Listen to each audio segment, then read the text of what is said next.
আসসালামু আলাইকুম, কেমন আছেন সবাই? আশা করি প্রত্যেকেই ভালো আছেন। আজকে কিন্তু আমরা এই পদ প্রকরণের মধ্যে আরও একটা জিনিস নিয়ে চলে আসলাম, সেটা হচ্ছে যে অতিশায়ন। অতিশায়ন জিনিসটা কিন্তু আমরা খুব সহজে দেখি না, আমাদের চোখে পড়ে না আসলে অতিশায়ন জিনিসটা কী। চলুন আজকে আমরা অতিশায়ন একটু কথা বলি। অতিশায়ন জিনিসটা হচ্ছে, ইংলিশে এটাকে বলা হয় হচ্ছে ডিগ্রি, বা বাংলায় যদি আমরা বলার চেষ্টা করি তাহলে হচ্ছে তুলনা। তা আমরা প্রায় সময় তুলনা করি। তো এটা বেসিক্যালি হচ্ছে একটা বিশেষণের মধ্যেই কিন্তু পড়ে। যদি আপনি এখন বলেন যে অতিশায়নটা আসলে কোন পদের মধ্যে পড়ে, অবশ্যই কিন্তু একটা বিশেষণের মধ্যে পড়ে। তো এখন এই বিশেষণের মধ্যে অতিশায়নটা ইজ ভেরি ইম্পর্টেন্ট। চলুন কীভাবে ইম্পর্টেন্ট আমরা কত ধরনের একটা অতিশায়ন দেখি। মূলত এই যে মূল বিশেষণ, এই মূল বিশেষণটাকে কখনো দুইয়ের মধ্যে তুলনা করা হয়, কখনো বহুর মধ্যে তুলনা করা হয়। এখন দুইয়ের মধ্যে যখন তুলনা করবেন তখন ইয়োজ বা ইয়াং টাইপের যুক্ত করতে হয়, ঠিক আছে? আর যদি কখনো আপনি বহুর মধ্যে তুলনা করতে চান তাহলে ইষ্ট যোগ করতে হয়। আমরা কয়েকটা উদাহরণ দেখতে পাচ্ছি। আমরা দেখতে পাচ্ছি লঘু, এখানে লঘিয়ান হয়ে যাচ্ছে, তার থেকে আবার লঘিষ্ঠ হয়ে যাচ্ছে। আমরা এই জিনিসগুলো মানে যেগুলো হচ্ছে বহুর তুলনা হয় সেইগুলো কিন্তু হচ্ছে আমরা বেশি বেশি ব্যবহার করে থাকি। একইভাবে অল্প থেকে হয়ে যাচ্ছে কনিয়ান, আবার হয়ে যাচ্ছে কনিষ্ঠ। এই কনিয়ানের ব্যবহারটা কিন্তু আমরা একদমই পাই না, মানে বাংলাতে একদম ব্যবহার নেই বললেই চলে কনিয়ান। আচ্ছা, বৃদ্ধ, বৃদ্ধ এটা দুইয়ের মধ্যে তুলনা করলে হয় হচ্ছে জায়ান, আর হচ্ছে এটা বহুর মধ্যে তুলনা করলে হচ্ছে জ্যেষ্ঠ। আচ্ছা, শ্রেয় হয়ে গেল শ্রেয়ান, এ হয়ে গেল শ্রেষ্ঠ। এটা হচ্ছে একটা নিয়ম যে আপনি কখনো ইয়োজ বা ইয়ান করে হচ্ছে আপনি দুইয়ের মধ্যে তুলনা করলেন, আর ইষ্ট যোগ করে হচ্ছে বহুর মধ্যে তুলনা করলেন, এরকমটা আপনি পেলেন। কিন্তু এর বাইরেও কিন্তু আরও একটা নিয়ম রয়েছে, যে নিয়ম দিয়ে কিন্তু আমরা প্রায় সময় হচ্ছে দুই এবং বহুর মধ্যে তুলনা করে থাকি। তার মধ্যে যে জিনিসটা নিয়ে আমাদের সবচেয়ে বেশি প্রবলেম হয় সেটা হচ্ছে দুটো বিষয়, একটা হচ্ছে তর আর একটা হচ্ছে তম। এখন আপনি এই জিনিসটা খুব সহজেই মনে রাখার জন্য কী করবেন জানেন? আপনাকে একটা ট্রিক্স বলে দিই। এই তর মানে হচ্ছে দুই, আর তম মানে কি জানেন? তম মানে হচ্ছে দুইয়ের বেশি, দুইয়ের বেশি। সেটা কী হবে একটু খেয়াল করে দেখুন। এই তর মানে হচ্ছে দুই, আপনার তম যে দুইয়ের বেশি এটা আপনার মনে রাখার দরকারই নেই। আপনি খালি কি মনে রাখবেন? মনে রাখবেন হচ্ছে তর মানে হচ্ছে দুই। আচ্ছা, তর মানে দুই মানে কি? তর দুই মানে হচ্ছে বেসিক্যালি তর দিয়ে হচ্ছে দুইয়ের তুলনা করা হয়, আর তম দিয়ে হচ্ছে দুইয়ের বেশি তুলনা করা হয়, মানে বহুর মধ্যে তুলনা করা হয়। এখন আমি যদি বলি যে তর, এই যে পৃথিবীর সবচেয়ে বৃহত্তম, এই কথা যদি বলা হয় তাহলে আপনি বুঝলেন পৃথিবীর থেকে মানে পৃথিবীর সবচেয়ে বৃহত্তম, মানে বৃহত্তম দেশ কোনটা? বৃহত্তম দেশ হচ্ছে রাশিয়া। এখন আপনি একটু খেয়াল করে দেখেন, আমি এই যে রাশিয়ার দেশটাকে যে তুলনা করেছি, আমি কি দুইটার সাথে তুলনা করেছি নাকি অনেকের সাথে তুলনা করেছি? অবশ্যই অনেকের সাথে। এখন আমি যদি বলি যে চাঁদ, চাঁদের সাথে হচ্ছে কার তুলনা হবে? পৃথিবী। এই দুই গ্রহের সাথে তুলনা। তাহলে আমি যদি এখন বলি যে পৃথিবী চাঁদ থেকে বৃহত্তম নাকি তর? অবশ্যই তর। কেন? কারণ এখানে তুলনা হয়েছে কার কার সাথে? এখানে তুলনা হয়েছে পৃথিবী আর চাঁদের সাথে। তো পৃথিবী আর চাঁদের যখন তুলনা হবে তখন কিন্তু মনে রাখতে হবে এখানে দুইয়ের তুলনা হচ্ছে। যখনই দুইয়ের তুলনা হবে তখন হচ্ছে তর হবে, আর যখন দুইয়ের থেকে বেশি তুলনা হবে তাহলে সেটা কী হবে? তম হবে। তাহলে আমি যদি বলি সবচেয়ে উচ্চতম এভারেস্ট কোনটা? আমাদের এই যে নেপালে যেটা আছে ওইটা, মানে মাউন্ট এভারেস্ট। এখন আপনি চিন্তা করেন, এই যে এভারেস্টের কথা যখন বলা হচ্ছে তখন আপনি একবারও বলছেন যে উচ্চতর এভারেস্ট? উচ্চতর এভারেস্ট কখনোই হবে না, কারণ সবচেয়ে যেটা শৃঙ্গ যেটা হবে আর কি, সেটা কিন্তু পৃথিবীর মধ্যে সবার অন্য অন্য যে শৃঙ্গ পর্বত রয়েছে সেইগুলোর সাথে কিন্তু তুলনা করা হচ্ছে, সেই এভারেস্টের সাথে তুলনা করা হচ্ছে। তাহলে এইখানে যে তুলনাটা হচ্ছে সেই তুলনা সবার মধ্যে হচ্ছে দেখেই তম হবে। তাহলে আশা করি আপনি বুঝতে পেরেছেন। আমি যদি এখন বলি যে দেশের বৃহত্তম জেলা, বৃহত্তম জেলা, জেলার কথা বলা যায়, পৃথিবীর বৃহত্তম জেলা কোনটা? অবশ্যই রাঙামাটি। এখন খেয়াল করে দেখুন, এই রাঙামাটির কথা যখন বলা হচ্ছে, রাঙামাটির তুলনা কি শুধু রাঙামাটির সাথেই হয়েছে? না, দেশের যে বাদবাকি আরও যে জেলা রয়েছে সকল জেলার সাথেই তুলনা করা হয়েছে, মানে দুইয়ের অধিক। তো এই জন্য মাথায় রাখতে হবে এই তরতমর বিষয়টা সবসময় তর হয় দুইয়ের সাথে। এটা হচ্ছে একটা নিয়ম। চলুন আপনাকে আরও একটা নিয়ম খুব ভালো করে বোঝাই। এটা খুব সহজ, আমরা প্রায় ব্যবহার করি, তারপর একটু বলে রাখা, মানে এটাও হচ্ছে অতিশায়নের মধ্যে পড়ে আর কি, এটাও একটা বিশেষণের মধ্যে পড়ে। সেটা হচ্ছে যে একটু খেয়াল করে দেখবেন যে যখন বলা হয় সবচাইতে, মানে যখন বলা হয় চেয়ে, যখন চেয়ে বলা হচ্ছে, এই কথাটা যখন চেয়ে বলা হয় তখন কিন্তু দুইয়ের মধ্যে তুলনা হয়। ও ওর থেকে, যখন থেকে বলা হয়, এই থেকে, চেয়ে, অপেক্ষা, এই কথাগুলো যখন আপনাকে বলা হবে তখন কিন্তু হচ্ছে দুইয়ের মধ্যে তুলনা হবে।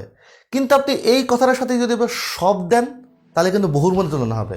যেমন আপনি সবচেয়ে, সবচাইতে, সব থেকে, সর্বাপেক্ষা, শুধু অপেক্ষা বলেন, শুধু অপেক্ষা বললে কিন্তু হচ্ছে দুইয়ের মধ্যে তুলনা হবে। কিন্তু যদি বলা হয় সর্বাপেক্ষা, সর্বাপেক্ষা যখনই বলা হবে সেই সর্বাপেক্ষা তুলনা কিন্তু অবশ্যই অবশ্যই কিসের মধ্যে হবে? অবশ্যই হচ্ছে সবার মধ্যে হবে। তো এই সর্বাপেক্ষা যখন বলবো, যখন সর্ব কথাটা রয়েছে, মানে সব কথাটা যখন রয়েছে, সব যখনই চলে আসবে তখনই আপনাকে মাথায় রাখতে হবে এটা কিন্তু বহুর মধ্যে তুলনা হচ্ছে। আর যখন থাকবে না তখন কিন্তু সেটা অবশ্যই অবশ্যই কিন্তু দুইয়ের মধ্যে তুলনা হচ্ছে। তাই থেকে চেয়ে, মানে হতে থেকে চেয়ে, মনে রাখবেন হতে থেকে চেয়ে অপেক্ষা, হতে থেকে চেয়ে অপেক্ষা, বারবার একটু মনে রাখতে হবে হতে থেকে চেয়ে। এই হতে থেকে চেয়ে অপেক্ষা যদি থাকে তাহলে দুইয়ের মধ্যে তুলনা হবে। আর যদি এগুলোর সাথে যদি আপনি যদি সব যুক্ত করেন বা সর্বাপেক্ষা যদি এরকম সর্ব যদি যুক্ত করেন তাহলে কিন্তু কি হবে? এটা অবশ্যই অবশ্যই বহুর মধ্যে তুলনা। কারণ হতে বললে ও ওর হতে, তাহলে এই যে ও ওর হতে এটা হচ্ছে দুইয়ের সাথে তুলনা হচ্ছে। কিন্তু সব কিছু, মানে সব যখন না, সব কিছু না, দুঃখিত, সব থেকে, সবচেয়ে, সবার হতে, এই সবার হতে যখন বলা হচ্ছে, আপনি খেয়াল করে দেখেন তো, শুধু হতে বললে হচ্ছে ওর ওর হতে এক দুইয়ের সাথে তুলনা হচ্ছে, কিন্তু সবার হতে বললে কি হচ্ছে? সবার সাথে তুলনা করা হচ্ছে। তো এই জন্য মাথায় রাখতে হবে যে কোনটা কার সাথে তুলনা হচ্ছে। এটা লাস্টে যেটা বললাম সেটা অনেক ইজি ছিল, কিন্তু এই যে তরল ব্যাপারটা কিন্তু আমরা ম্যাক্সিমাম ভুল করে ফেলি।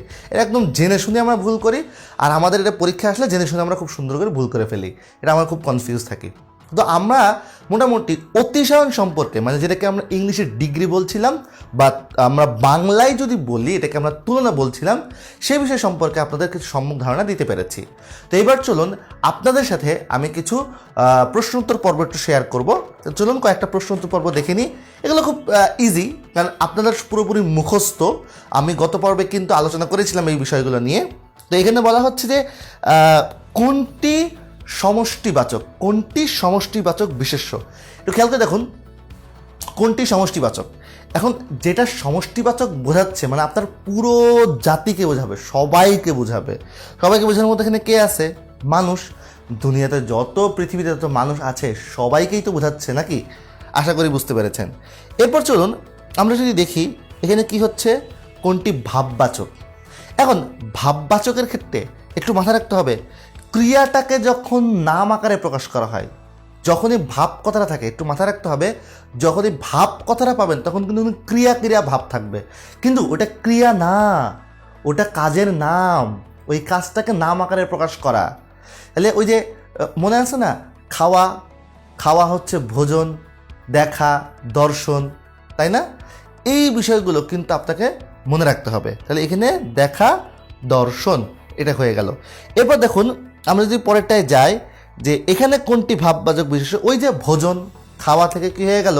ভোজন হয়ে গেল। মানে এই ভোজনটা হচ্ছে খাওয়ার বেসিক্যালি নাম। এটা ক্রিয়া, মানে ভাব বলতে ক্রিয়া বোঝাবে, কিন্তু মাথায় রাখতে হবে এটা দিয়ে আপনি কি বুঝবেন? খাওয়ার নাম বুঝবেন। তো এই জন্য কী হবে? এটা ভোজন হবে। এবার চলুন আমি যদি দেখি পরেরটাতে একটু ভালো করে খেয়াল করে দেখেন, আপন ভালো সবাই চায়। এখানে এই যে আপন ভালো সবাই চায়, এই বাক্যটিতে ভালো কি পদ? এখানে খুব সহজেই বোঝা যাচ্ছে যেহেতু ভালো একটা গুণ, তাহলে অবশ্যই এটা কী হবে? বিশেষণ হবে। আচ্ছা, এটা গেল। এরপর দেখুন যে বস্তু বা দ্রব্যবাচক বিশেষ্যের উদাহরণ কোনটি হবে। এখানে আমরা বস্তু কোনটা দেখতে পাচ্ছি? অবশ্যই হচ্ছে চিনি। এটা খুব একটা ইজি ছিল। আচ্ছা, এরপর দেখুন আমরা যদি পরেরটা যদি দেখতে পাই সেটা হচ্ছে যে সংযোগ জ্ঞাপক। আচ্ছা, এই সংযোগ জ্ঞাপকের ক্ষেত্রে এই ধরনের যেগুলো হয়, যে যিনি যখন থাকে, আপনাকে একটু মনে রাখতে হবে যে যিনি, আমি কি বলেছি? যে যিনি, মুখস্থ রাখার বিষয়। যখনই আপনি দেখবেন যে যিনি আসছে তখনই কিন্তু এটা কি হবে? সংযোগ জ্ঞাপক হবে। ঠিক আছে, এটা মনে রাখতে হবে। আচ্ছা, তো যে শ্রেণী কোন শ্রেণীর সর্বনাম, তো ওই যে মনে রাখার সিস্টেমটা বলেই দিলাম। আচ্ছা, এরপর দেখুন যদি পরেরটাতে যাই তাহলে আমরা দেখতে পাচ্ছি যে এখানে দেখা যাচ্ছে যে সম্ভ্রমাত্মক। এখন দেখুন সম্ভ্রমাত্মক কথার মানে কি, যখন আপনি সম্মান করছেন, আপনি বলে সম্বোধন করছেন, এখানে আপনার দেখতে হবে যে কোনটা আপনি রয়েছে। তাহলে আপনি দিয়ে কোনটা বলা হচ্ছে, চন্দ্রবিন্দুওয়ালা। আমরা জানি যে তারা আর তাঁরা, তারা আর তাঁরা, তাদের আর তাঁদের, এদের মধ্যে পার্থক্য কী? বেসিক্যালি পার্থক্য হচ্ছে চন্দ্রবিন্দু বলা হচ্ছে। চন্দ্রবিন্দু তখনই দেওয়া হয় যখন সে সম্মান করা হয়, এটা কিন্তু আপনাকে মাথায় রাখতে হবে। তো এই জন্য যখন চন্দ্রবিন্দু থাকবে তখন কিন্তু সেটা কী হবে, সম্ভ্রমাত্মক হবে। আশা করি বুঝতে পেরেছেন। আচ্ছা, এরপর চলুন আমরা পরেরটাতে চলে যাই। এখানে বলা হচ্ছে নবম শ্রেণী, এই নবম শ্রেণী প্রথমা কন্যা। তো এখানে এই যে বলা হচ্ছে নবম এবং প্রথম, এটা কোন জাতীয়? এটা খুব সহজ, এটা হচ্ছে ক্রমবাচক, এটা আর বলার অপেক্ষা রাখে না। তো আমরা এটা যেহেতু বুঝতেই পারছি, আমরা পরের প্রশ্নে চলে যাই। পরের প্রশ্নটা একটু ভালো করে খেয়াল করে দেখুন যে সামীপ্যবাচক। আচ্ছা, সামীপ্যবাচক সর্বদাম, তার আগে সামীপ্য মানে কি, মানে কাছাকাছি যেটা বোঝায় আর কি, খুব নিকটেই আছে।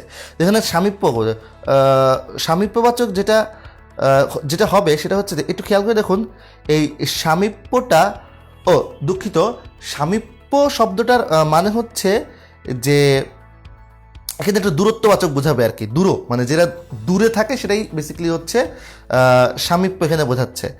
তাহলে এখানে না, সামীপ্য হচ্ছে এখানে কাছাকাছি, ঠিক আছে। এখানে উত্তরটা হবে হচ্ছে ইরা, ইহারা, ইনি, এটা হবে। এখানে কিন্তু যেটা দেখতে পাচ্ছেন যে ওই সব, এটা কিন্তু হবে না, এটা হচ্ছে খ নাম্বারটা হবে। কারণ কি, সামীপ্য মানে কাছেই বোঝাবে, যেহেতু কাছে বোঝাচ্ছে সেই জন্যই খ নাম্বারটা হবে। এখানে খুব ভালো করে মনে রাখতে হবে খ নাম্বারটা। আচ্ছা, আমরা যদি পরেরটাতে যাই, এই যে শোয়ার কাজ শয়ন, যাওয়ার কাজ গমন, এগুলা কি? এই যে দেখুন শোয়া, এটা তো হচ্ছে ক্রিয়া, কিন্তু শোয়াটাকে যখন, এই শোয়ার কাজটাকে যখন নাম আকারে প্রকাশ করবেন তখন সেটা কি হবে? অবশ্যই সেটা কি হবে? অবশ্যই সেটা কিন্তু, এটা যেটা হবে সেটা হচ্ছে যে এটা কিন্তু ভাববাচক হবে। এটাকে আমরা পড়েছি। আচ্ছা, এবার চলুন আমি পরেরটাতে যাই। পরেরটাতে আমরা দেখতে পাচ্ছি যে এখানে আত্মবাচক। আচ্ছা, আত্মবাচক মানে কি? আত্মবাচক মানে নিজেকে বোঝাবে। যখন নিজেকে কোনো সর্বনাম পদ বোঝাচ্ছে তখন এটা কোনটা, তো এর বোঝাই যাচ্ছে স্বয়ং, খোদ, নিজে, এগুলা। তো যদি আপনি এগুলো খুব ভালো করে, আমরা দেখতে পাচ্ছি যে আমাদের প্র্যাকটিসটা যদি ভালো থাকে তাহলে কিন্তু আমরা খুব সহজে এগুলো নির্ণয় করতে পারবো। তো আশা করি আজকের ক্লাসে আমরা বেশ কিছু গুরুত্বপূর্ণ প্রশ্নোত্তর পর্বও দেখেছি, পাশাপাশি আমরা অতিসায়ন কি সেটা নিয়ে আলোচনা করেছি। আপনাদের সামনে খুব শীঘ্রই আবার নতুন কোনো ভিডিও নিয়ে চলে আসবো। আজকের মতো এখানেই বিদায় নিচ্ছি।